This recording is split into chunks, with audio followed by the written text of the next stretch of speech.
안녕하세요. 아이디어 컨설팅 연구소 아이디어 컨설턴트 유상석입니다. 오늘 소개할 아이디어 소스는 음, 공중전화 부스를 만들어내는 젠부스라고 하는 회사의 이야기를 하려고 하는데, 공중전화 부스 무슨 얘기인지 아시죠? 공중전화를 길거리에서 걸 수 있는 그 부스를 말하는 겁니다. 그것을 말하는 회사인데, 만드는 회사인데, 미국 같은 경우엔 뉴욕시에 1994년엔 8,500개 정도의 공중전화 부스가 있었답니다. 근데 2018년에는 4개밖에 없다고 하니까, 근데 우리나라도 한국통신, 그러니까 옛날에 한국통신에서 많이 했던, 지금은 KT를 얘기합니다. KT에서 많이 만들어서 길거리에 설치했던 공중전화 부스가 뉴욕에 2018년 4개 정도는 아니지만 4개 정도는 아니지만 굉장히 많이 줄었다는 걸 인지할 수 있죠. 그리고 실질적으로 공중전화 부스가 있어도 그 부스에서 공중전화를 이용하는 사람들이 많이 줄었죠. 그 이유는 간단하죠. 음, 무선 전화가 없었을 때는 유선 전화의 의존도가 높았기 때문에 무선 전화를 가지고 다니지 못하는 사람들은 유선 전화를 외부에 나가서 쓸 수 있는 공중 전화의 이용도가 높았던 시대적 배경이 있었고, 지금은 어떻게 보면 유선 전화도 잘 안 쓰는 상태잖아요. PSTN이라고 하는 유선 전화도 잘 안 쓰는 상태이기 때문에 무선으로 다 이루어지지 않습니까? 조만간에는 제 생각에는 그 컴퓨터도 아마 이미 그거는 컴퓨터 업체들이 알고 있을 거예요. 컴퓨터가 주로 했었던 일들을 스마트폰에서 그게 어느 정도 일정 구현이 되기 때문에 컴퓨터의 판매량도 많이 줄지 않았을까 하는 생각이 들어요. 최소한 데스크톱을 만드는 벨과 같은 이런 벨이래요. 어, 갑자기 미국 회사 생각이 안 나네요. 근데 어쨌든 그런 데스크톱을 만드는 회사가 노트북이라든지 이런 것에 패드를 만드는 이런 회사한테 많이 밀려서 생산량들이 많이 줄었을 것 같다는 생각이 듭니다.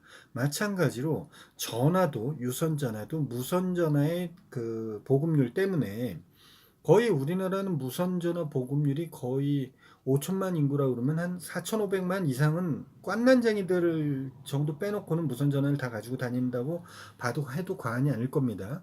그렇기 때문에 뭐 실질적으로 그런 어떤 측면에서만 이렇게 본다 그러면 조만간 유선전화의 그것이 없어질 이런 부분들도 굉장히 많아질 거라고 봅니다. 굉장히 특화되겠죠. 예. 그런 것처럼 컴퓨터나 이런 전화들이 이런 시대적 배경에 맞춰서 많이 없어지는데, 젠부스라고 하는 이 회사가 그러면 어떻게 다시 이 공중전화 부스를 만드는 회사가 다시 살아났을까 하는 생각이 어떤 아이디어가 있었고 방법이 있었을까 하는데, 여기도 마찬가지로 시대적 배경이 있었던 것 같아요. 저도 이제 KT를 다녔던 사람이라 저희 KT 다닐 때는 오픈형은 아니었어요. 지금은 오픈형으로 많이 다 돼 있더라고요. 예전에 제가 이제 교대 이제 KT 본사를 교대에 있을 때 제가 들어가 봤더니 그 사람들이 그 앉으면 옆 사람들이 이렇게 보일 정도.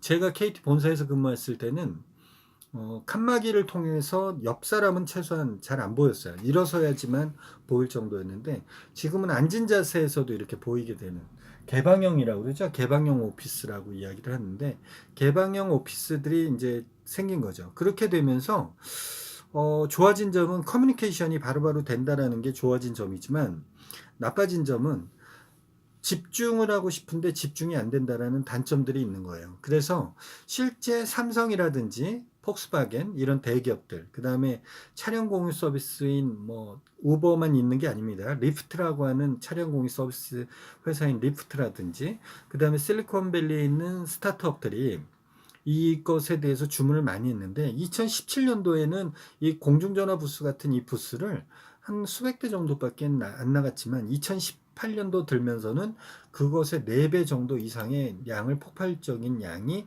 늘어났다고 합니다. 이 오픈 스페이스로 돼 있는 오픈되어 있는 이 사무 환경 속에서, 그러면 이 공중전화 부스 같은 게 어떻게 왜 필요하냐 이렇게 되는 거죠. 사람은 항상 상대적인 거 아니겠습니까? 뭔가 폐쇄적인 사람이 있으면 뭔가 개방적인 사람이 있듯이, 터져 있는 오픈 스페이스 환경에 사무 환경을 좋아하는 사람이 있는 반면에 반대로 부담스러워할 수 있는 사람도 존재한다는 게 꼭 있죠. 이 시소 이론처럼 한쪽이 올라가면 한쪽은 내려가는 쪽이 있다라는 것이죠. 뭐 일명 풍선 법칙이라고도 이야기하죠. 한쪽을 누르면 꺼지는 데가 있지만 올라가는 데가 있다라는 거예요. 마찬가지로 이 부스를 어떻게 사용을 하냐면 사무실 한 켠에 이 나무로 만들어진, 그러니까 단풍나무로 만들었대요. 단풍나무로 사면과 이런 것을 만들었고, 그 다음에 친환경으로 전부 만들어서 뭐 그냥 크기는 제가 요즘 우리 무슨 캐슬이죠? JTBC인가 거기서 했었던 방송 중에 대치동 학원가의 이야기를 하면서 나왔던 것 중에 거기에 PPL로 나왔었던 상품 중에 공부방, 나무로 만든 피톤치드가 나오는 그 나무로 만든 그 공부방이 있어요. 독서실 같은 1인용 독서실 같이 딱 앉아서 들어가면 조용하게 공부만 할 수 있는 이런 거라고 생각하시면 됩니다. 이것을 스탠딩 간단하게 앉을 수도 있고 스탠딩하게 이렇게 공중전화 부스 같이 만들어 놓은 건데 바닥은 이제 쿠션이 있어 갖고 폭신한 매트로 돼 있어서 발이 편하고 작은 테이블, 업무를 볼 수 있는 테이블이 있고요. 환풍 시스템이라든지 방음 시스템으로 돼 있고요. 유리는 이제 앞에 문 쪽은 유리로 돼 있는데 유리는 안에서는 밖이 보이지만 밖에서는 안이 안 보이는 정도로 이렇게 돼 있답니다. 그러니까 한마디로 자기 개인만의 공간이 만들어진 거예요. 프라이빗한 공간이 만들어진 거죠. 이것을 때에 따라서는 개방형이 좋을 수도 있지만 때에 따라서는 집중하고 싶거나 내지는 무언가 긴밀하게 전화 통화를 해야 되는 상황이 됐을 때 이런 쪽의 업무 스페이스 공간을 이용해서 하게 되는 거죠. 변하는 것 같아요. 사람들이 하도 앉아 있어서 컴퓨터를 접하니까 거북목이라고 하는 이런 것들이 만들어지니까 그런 것을 줄이주기 위해서 스탠딩, 가구 회사에서도 그런 걸 업무용으로 만들지 않습니까? 앉아서도 할 수 있지만 이렇게 세워서도 서서도 작업할 수 있는 환경을 만들어 놓는 어떤 테이블을 만들어 놓는 것처럼 이 부스가 일종의 가구화 되는 거죠. 가구화. 이 사무실에 좀 특화되어 있는 가구화되는 부스라는 생각이 듭니다. 오픈 스페이스를 활용하는 데에서는 충분히 이런 것을 좀 더 하려고 하는 사람들이 있을 것 같아요. 실질적으로 5일제로 근무제가 바뀌면서 더군다나 8시간 근무제를 취득하면서 기존에도 뭐 8시간 근무제였지만 5일제를 하면서 하루가 주는 이런 결과를 가져가면서 실질적으로 업무 시간에 개인 일이라든지 이런 것을 안 하게 되는 집중하게 되는 이런 부분이 있지만 집중한다고 해도 8시간을 매일 집중할 수는 없는 거거든요. 솔직히 사람이. 그런데 집중했을 때 업무 효율을 집중적으로 나타낼 수 있는 이런 부스를 만들어 놓음으로써 이 사용하는 사람들이 좀 더 효과적으로 사용할 수 있게끔 만든다면 굉장히 좋을 것 같다는 생각이 저는 드네요. 실질적으로 이 가격이 싸지가 않아요.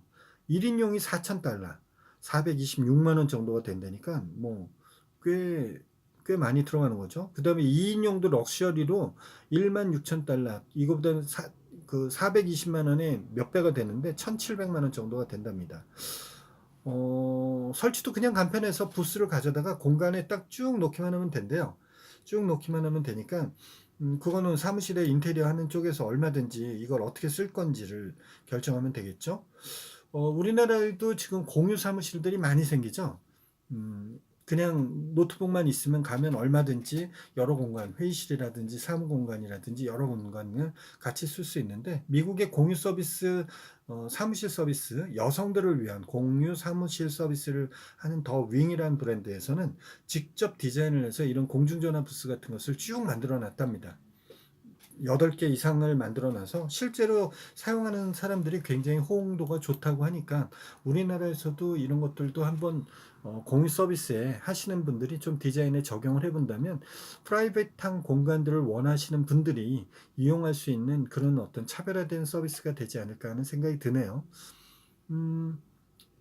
제가 이런 공간은 꼭 이렇게 공중전화 부스 같지는 않지만 이렇게 공간으로 만들어 놔서 전화만 따로 받을 수 있게끔 개인 전화라든지 업무 전화도 좀 더 빈도, 좀 경도가, 좀 난이도가 높은 전화들이 있잖아요. 좀 일반적으로 공개되기 원하지 않는 그런 것들은 그런 전화만 받는 부스가 있는 것은 제가 따로 본 적이 있지만 이거는 하루의 일 내지는 특정한 시간의 일을 필요한 사람들이 그 공간을 쓰면서 그것을 업무에 집중하면서 무엇을 한다니까 뭐 이거의 효과를 보신 분들은 지속적으로 이걸 쓰겠다고 생각하는 부분들도 있겠어요. 이러다가 뭐 다시 눈문화로 다시 가는 거 아닌지 모르겠지만 어쨌든 뭐 이런 식의 변화가 새로운 변화가 있더라는 거죠.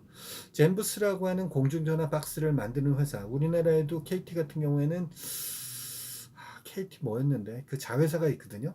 그 자회사가 이 공중전화가 줄어드는 이런 것을 가지고 어떻게 고민을 굉장히 많이 했었던 시간이 있었어요. 저도 KT 있을 때 그쪽 해당 부서 사람들하고 이야기를 나눴던 적이 있었는데 어떻게 보면 이런 것도 잘 활용해 보는 것도 공중전화 부스 만드는 데가 뭐 그걸 잘 뭐 나무를 좀 그 재료만 좀 바꿔서 저거 하면 다른 것도 더 잘 만들어낼 수 있다고 생각을 합니다.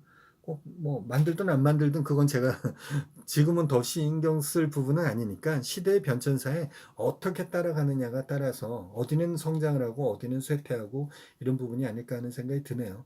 여러분들의 어떤 다양한 의견과 아이디어들이 있으면 아래 댓글로 참여를 좀 해주시고요. 저하고 직접적인 소통을 원하시는 분들은 카카오톡에서 아이디어 컨설팅 연구소나 아컨TV를 검색하셔서 저하고 친구 맺기를 해주시면 되고요. 그 다음에 이 영상이 조금이라도 도움이 되셨으면 좋아요 꾹 한번 눌러주시고요. 그 다음에 아직까지 구독하기 안 하신 분은 구독하기 한번 꾹 눌러주십시오.